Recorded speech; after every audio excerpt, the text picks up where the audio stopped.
Assalamualaikum warahmatullahi wabarakatuh. Alhamdulillahi rabbil alamin. Wa bihi nasta'in ala umuri dunya waddin. Summa salatu wassalam ala khairi man ba'athahu Allah rahmatan lil alamin. Sayyidil anbiya'i wal mursalin Rasulullah Muhammad sallallahu alaihi wasallam wa ala alihi wa ashabihi ajma'in. Allahumma 'allimna ma yanfa'una wanfa'na bima 'allamtana wa zidna 'ilma innaka antal alimul hakim. Bapak-bapak, ibu-ibu, saudara-saudari jamaah fardu maghrib beserta isya di Masjid Raya Aceh Sepakat yang dirahmati Allah. Mari kita bersyukur kepada Allah seraya mengucapkan alhamdulillah.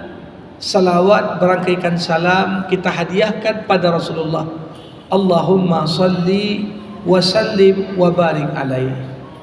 Jamaah rahimakumullah, kembali kita berjumpa dalam kajian fikih setiap Selasa malam Rabu pekan pertama di Masjid Raya Aceh Sepakat ini.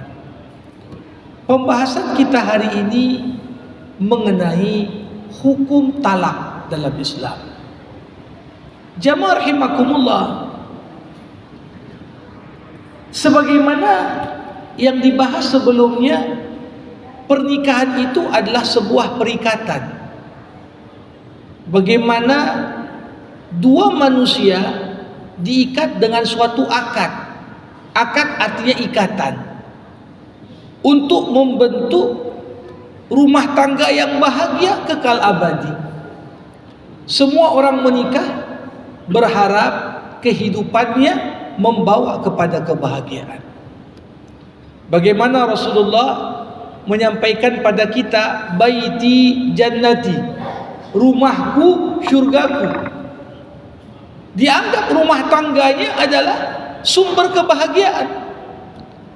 Padahal kalau kita lihat bagaimana kamar Rasulullah, sebagaimana yang dipotret dari buku-buku sejarah, digambarkan saking sempitnya kamar Nabi. Kalau Nabi mau sholat, Aisyah terpaksa tidur dengan melipat kakinya. Tapi di ruangan yang sempit itu Rasulullah katakan rumahku syurgaku. Kenapa? Karena betul-betul bukan ditentukan oleh luasnya rumah, mahalnya perabot, semua fasilitas yang ada, tapi karena kita berada di tengah-tengah orang terkasih. Namun sering sekali yang terjadi adalah walaupun orang menikah untuk bahagia, namun seiring perjalannya waktu, berapa banyak rumah tangga justru tidak berakhir dalam kebahagiaan. Banyak faktor. Karenanya jamaah rahimakumullah, di dalam Islam tatkala Allah Subhanahu wa taala mensyariatkan talak, menetapkan talak sebagai salah satu aturan di dalam hukum keluarga dalam Islam, tercermin rahmat dan kasih sayang Allah. Jadi bahkan dalam aturan cerai pun ada rahmat dan kasih sayang Allah. Kenapa? Coba bayangkan jamaah rahimakumullah, bandingkan dengan ajaran agama lain. Contoh kecil, dalam Katolik tak ada konsep cerai. Jadi kalaupun ada orang Katolik cerai, sebenarnya dia tidak sedang mengamalkan ajaran agamanya. Karena prinsip mereka, dua orang yang disatukan Tuhan tak boleh dipisahkan manusia. Tapi dalam Islam, Allah Subhanahu wa taala menegaskan dalam Al-Qur'an, at-talaqu marratan fa imsakun bima'ruf au tasrihun bi ihsan. talak yang ada kesempatan merujuknya itu 2 kali, kata Allah. Maka kau jaga istrimu baik-baik atau lepaslah dengan cara yang baik-baik.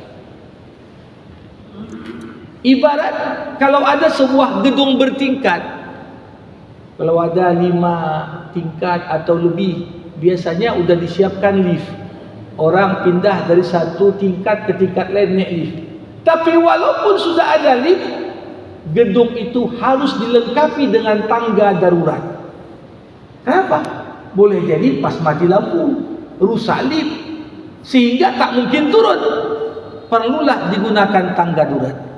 Kita naik pesawat, ada pintu pesawat, naik dan turun dari pintu itu. Tapi tidak ada satupun pesawat kecuali dilengkapi dengan pintu darurat. Adanya pintu darurat bukan berarti harus kita pakai pintu itu, tapi pintu itu perlu disiapkan kalau ternyata terjadi hal-hal yang tidak kita kehendaki. Begitulah esensinya filosofi cerai dalam Islam. Makanya dikatakan abghadul halal ilallahi talaq. Hal yang halal boleh dilakukan, tapi yang paling Allah benci itulah cerai. Apa hukum cerai? Ya halal, tapi Allah benci. Begitu. Sehingga walaupun perceraian itu disyariatkan, itu adalah opsi dan pilihan terakhir kalau tak ada opsi lain. Maka dari itu, ketika kita merujuk kepada kitab-kitab yang membahas tentang talak, para ulama mendefinisikan talak halu aqdin nikah ba'daha au kullaha. Jadi kalau diartikan apa arti talak? Talak itu adalah mengurai ikatan pernikahan sebahagiannya atau seluruhnya. Kenapa disebut sebahagiannya?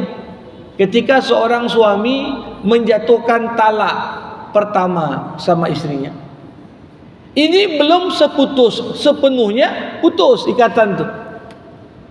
Kalau masih talak 1 di masa iddah, ya, tiba-tiba suami minta rujuk sama istri sebelum masa iddah habis, boleh.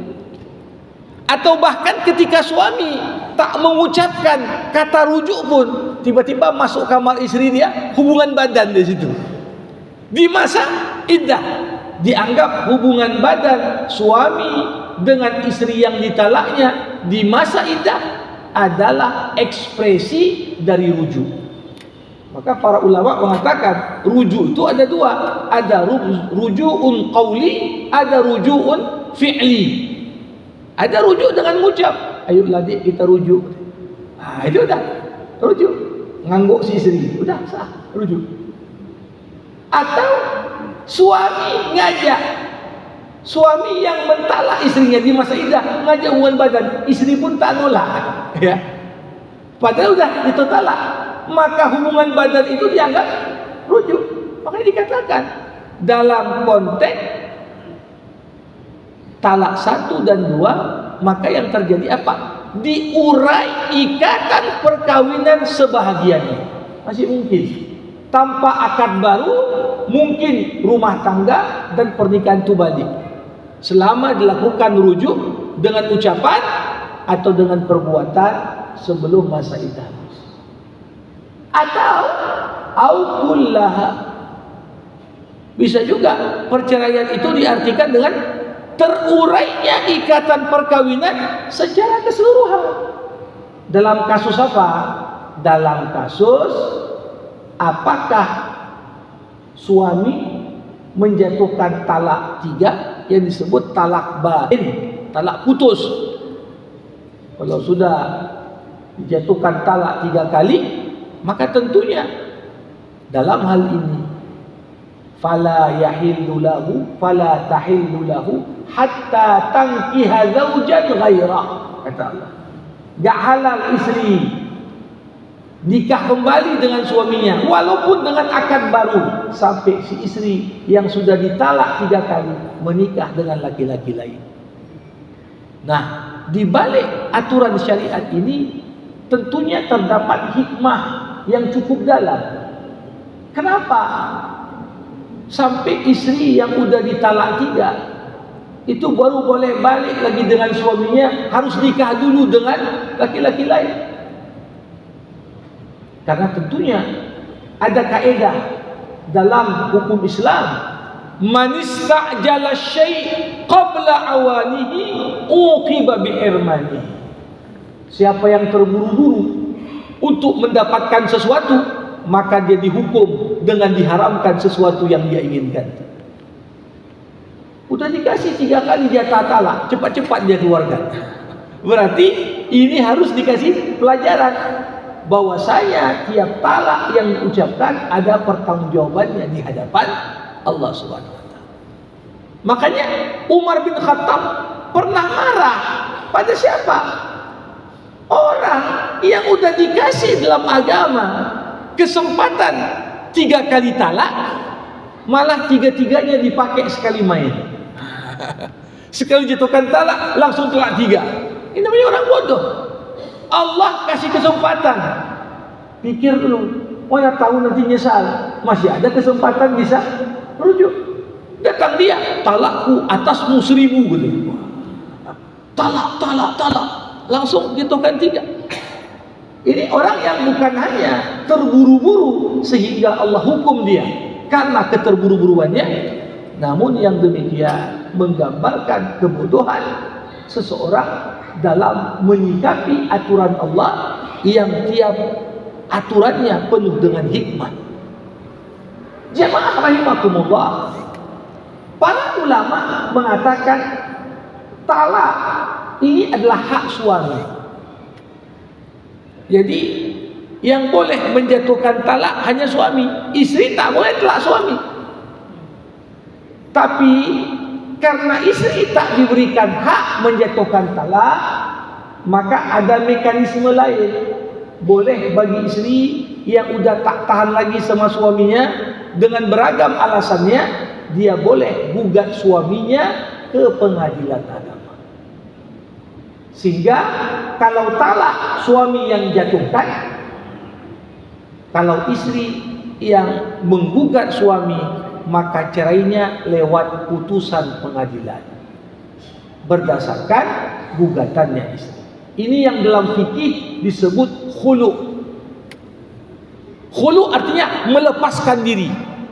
Sebagaimana seorang melepaskan diri dari pakaiannya, kalau mau mandi masuk kamar mandi, seakan-akan wanita disebut menghulu suaminya, dia lepaskan ikatan suami atas dirinya. Jemaah rahimakumullah, talak ini berlaku di dalamnya 5 hukum syarak. Jadi hukum menjatuhkan talak bagi seorang suami tergantung kondisi. Kadang-kadang talak hukumnya mubah, kadang-kadang talak hukumnya sunnah, mustahab, dianjurkan mentalak istri. Kadang-kadang talak hukumnya menjadi wajib, kadang-kadang hukumnya makruh. Bahkan dalam kondisi tertentu talak dapat menjadi haram. Kapan talak itu hukumnya mubah? Para ulama mengatakan ada 2 kondisi hukum suami menjatuhkan talak pada istri mubah. Pertama, suami mentalak istri akibat perilaku buruk istri. Perilaku buruk istri. Makanya dalam hukum Islam ada istilah nusus. Nusus ini ketika salah satu pihak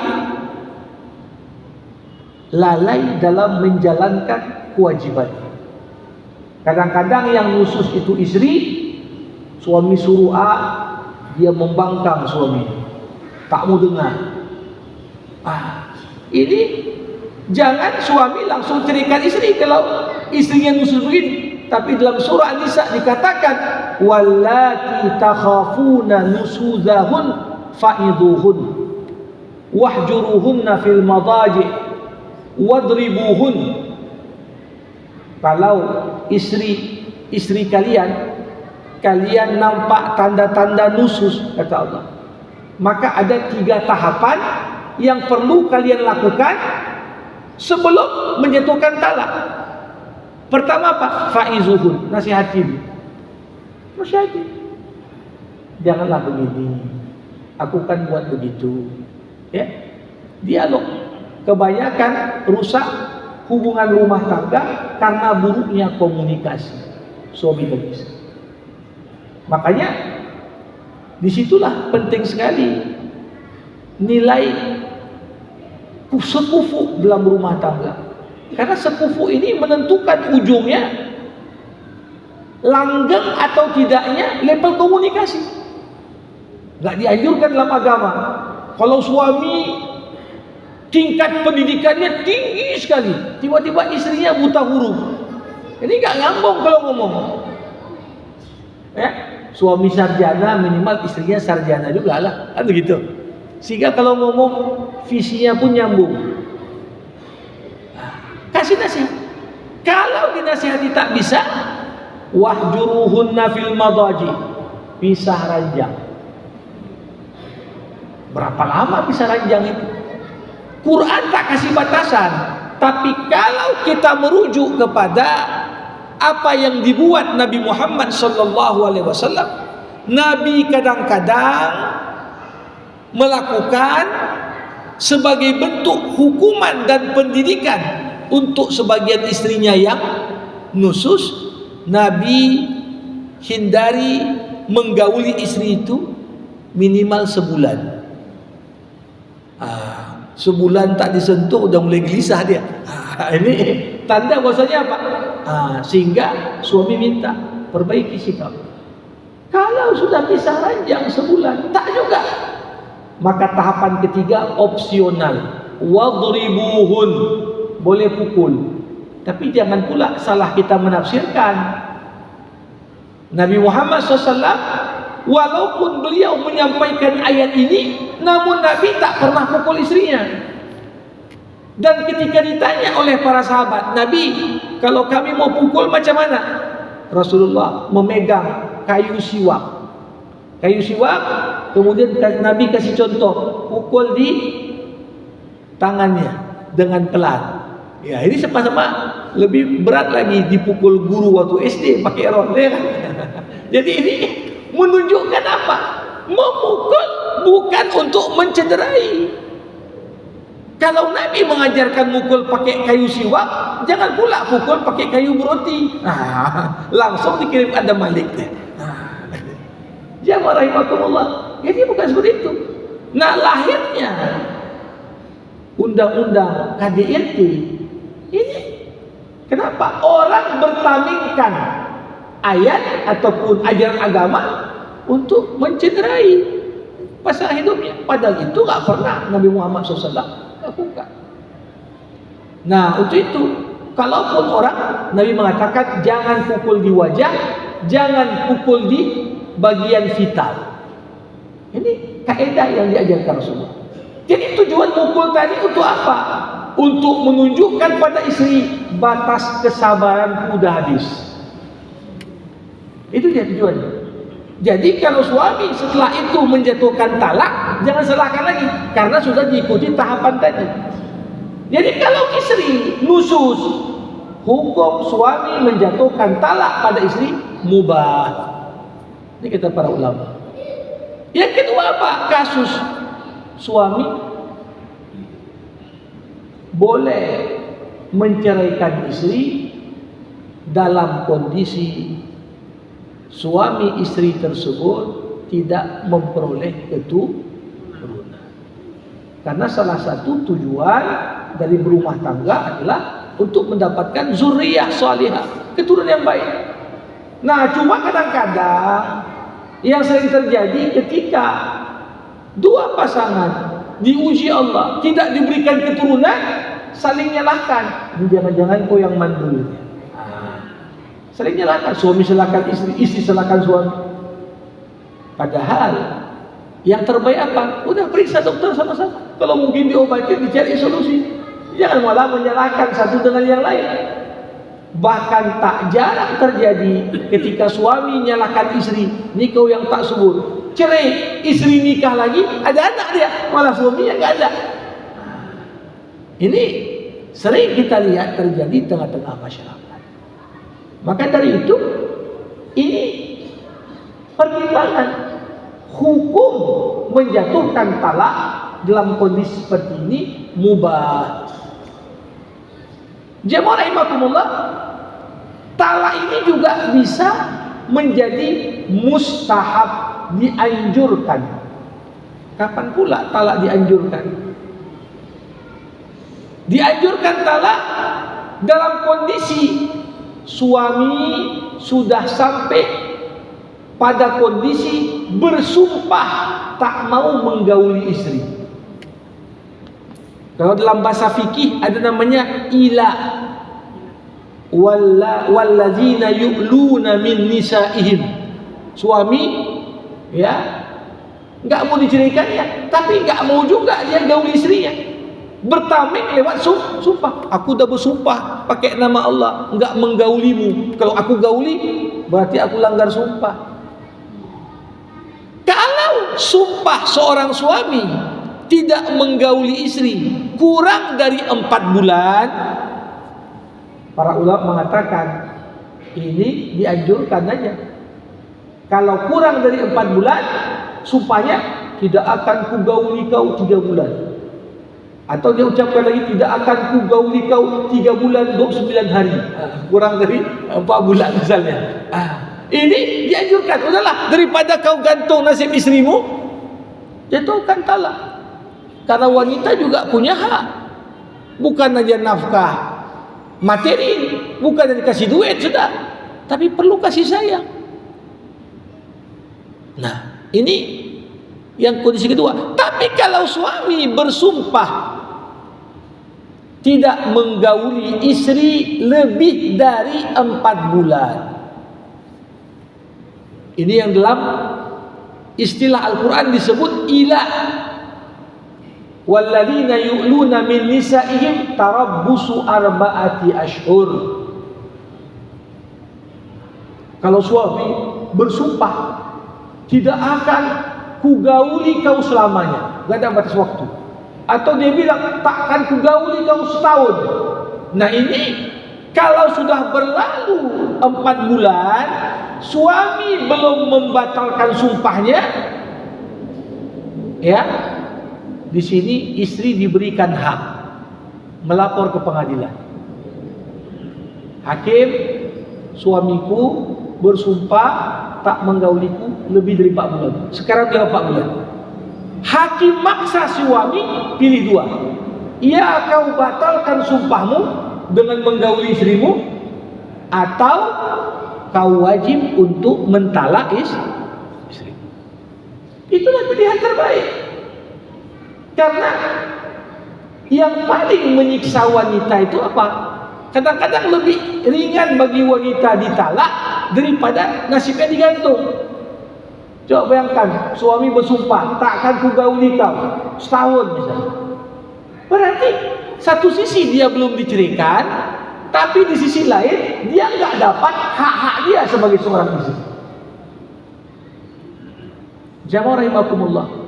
Jadi sebelum ada gerakan feminis, gerakan gender, nuntut hak perempuan, Islam sudah berbuat adil untuk kaum wanita dengan membuat aturan yang sangat luar biasa.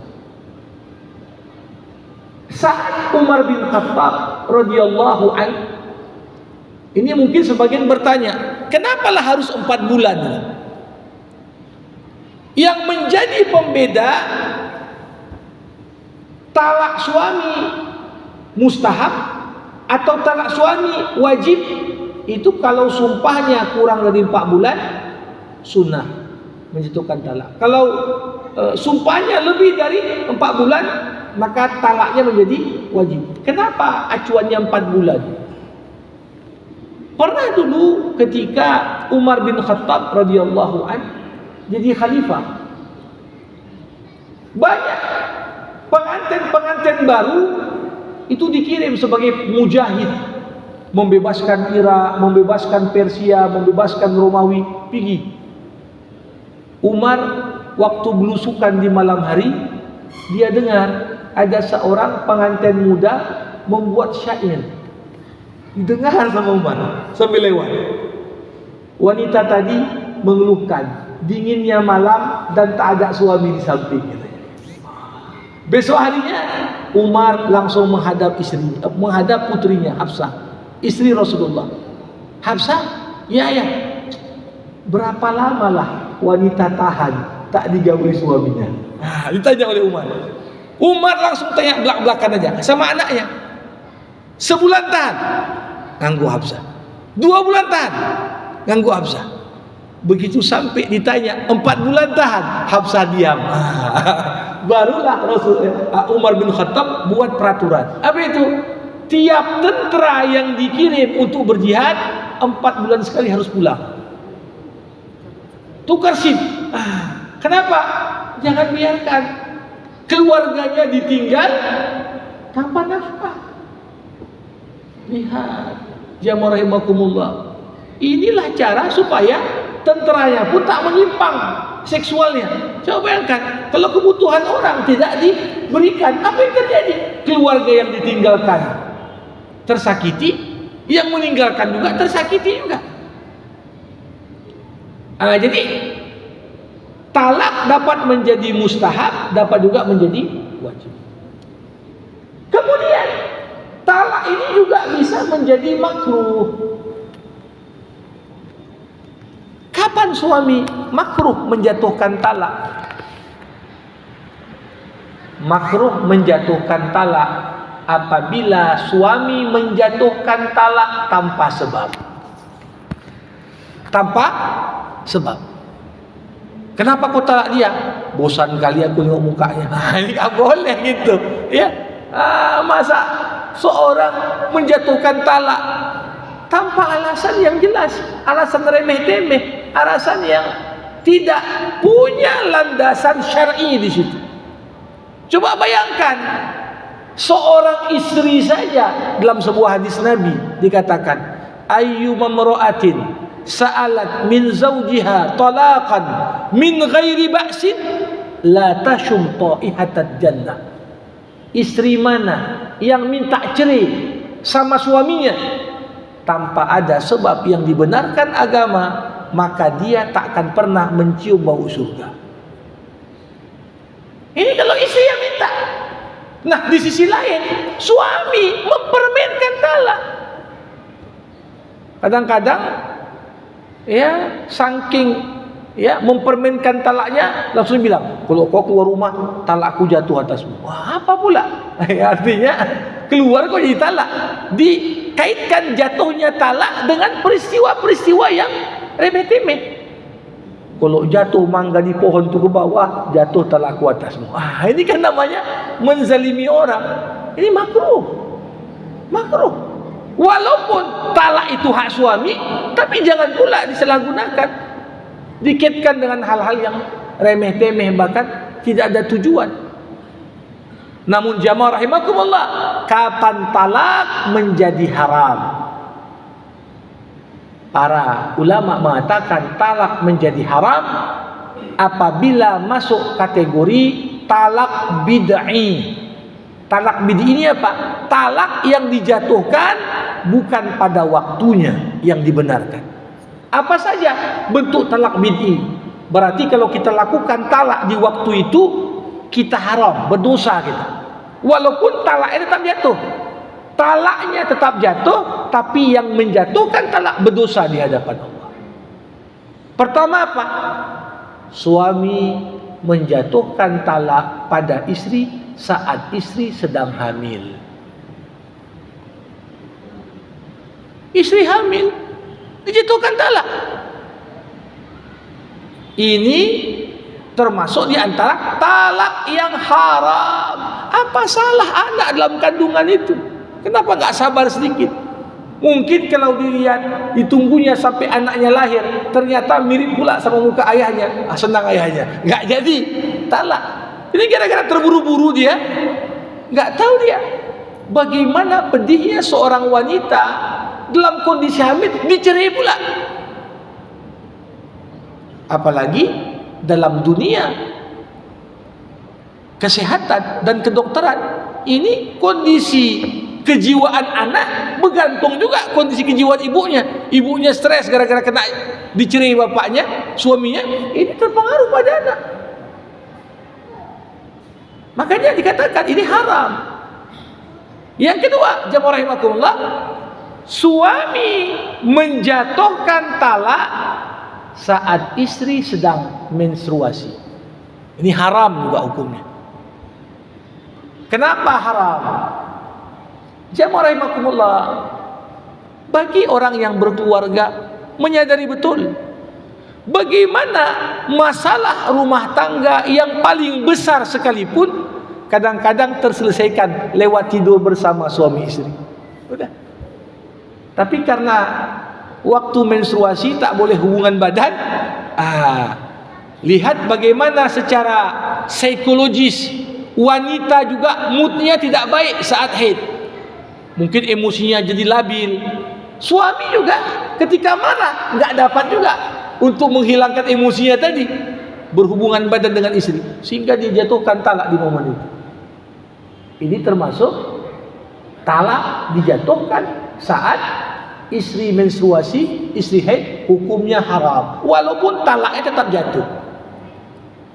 Yang ketiga, para ulama mengatakan termasuk talak bid'i, seorang suami menjatuhkan talak pada istri di masa subur setelah istri digauli pada masa subur yang sama.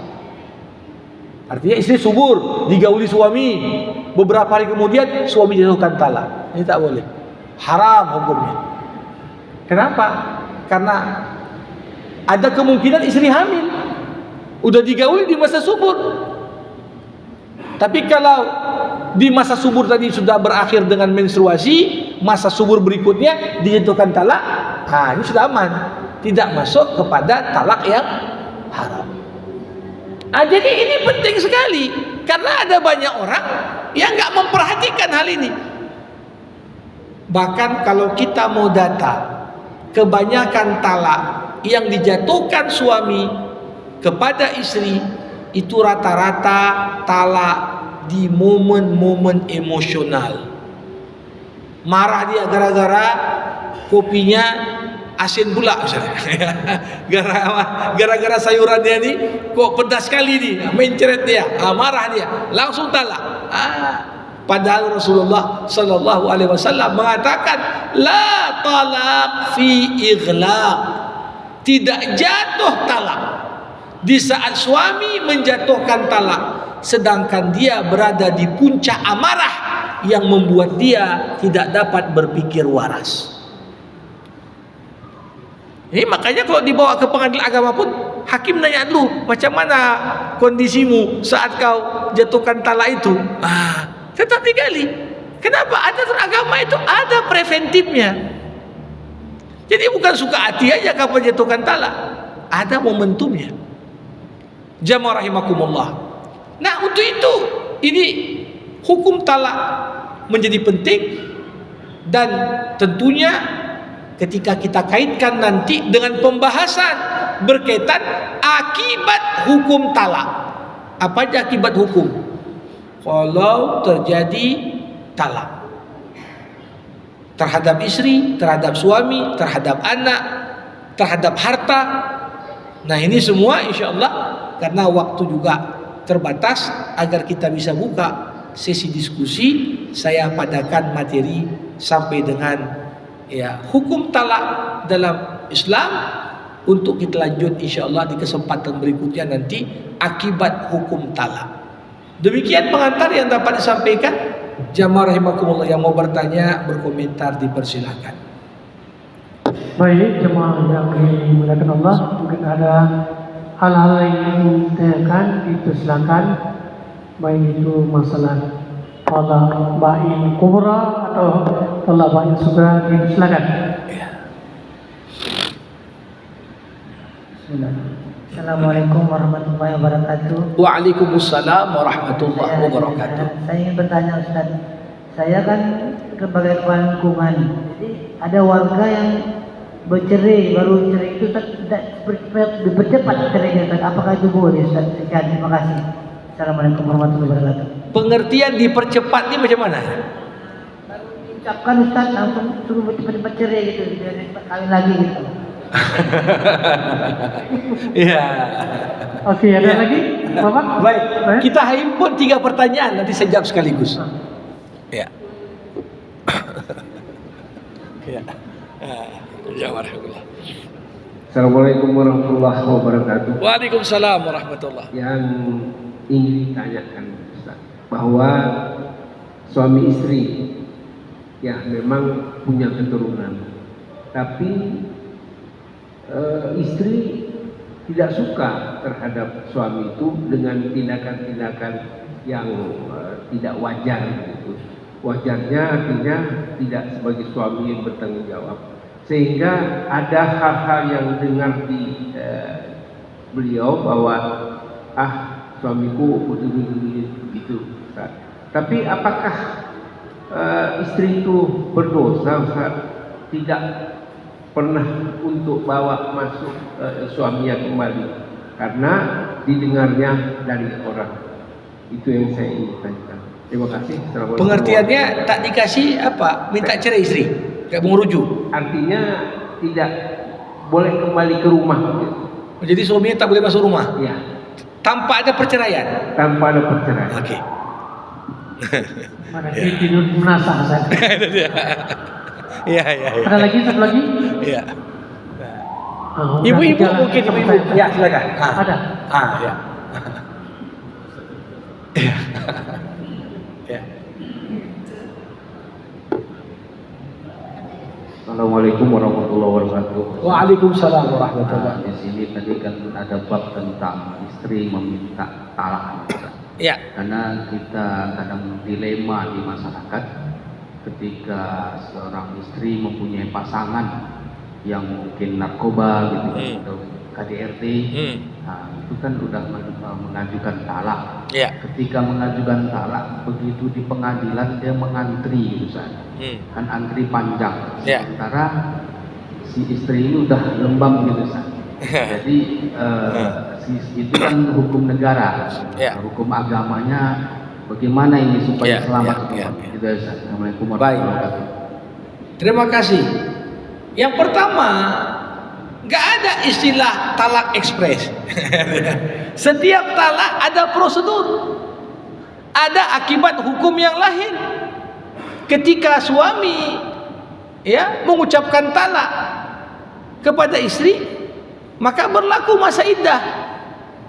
Masa iddah kalau istri dalam kondisi hamil sampai dia bersalin. Kalau istri masih mengalami menstruasi, berarti masa iddah 3 kali bersuci dari masa haid.